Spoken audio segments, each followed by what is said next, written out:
Bien, salam alaikum, rahmatullah, mes frères et sœurs. Eh bien, salut tout le monde. Donc aujourd'hui, on va parler de pourquoi Allah subhanahu wa ta'ala, on va parler de la miséricorde d'Allah.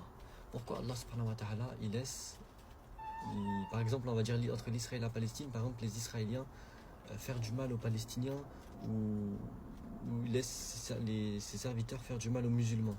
Ou même à des non-musulmans, à des autres gens, il laisse cette injustice. Vous savez, la rahma d'Allah, la miséricorde de Dieu, elle est là, elle descend à chaque instant. C'est pour ça qu'on ne doit pas désespérer, c'est ce qu'il avait dit le shir.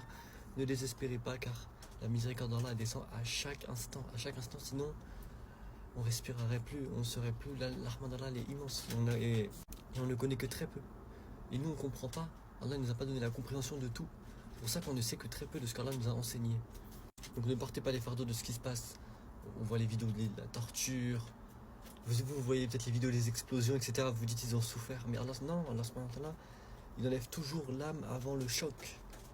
Ceux qui sont dans les décombres, etc. Vous pensez qu'ils ont souffert? Non. Car Allah subhanahu wa ta'ala, il est miséricordieux, il est lahim. Et ils sont très contents où ils sont là-haut.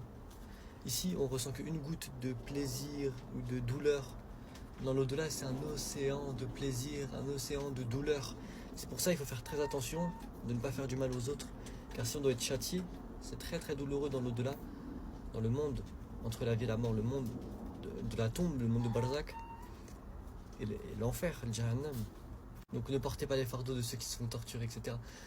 Peut-être qu'ils ne souffrent pas car Allah descend à chaque instant. Pour eux, ce sera aussi une purification de leurs péchés pour l'au-delà. Faut pas penser du mal dans Allah subhanahu wa ta'ala et dire mais pourquoi Allah subhanahu wa ta'ala il fait rien? Pourquoi il les laisse faire ça? Non, faut pas dire ça.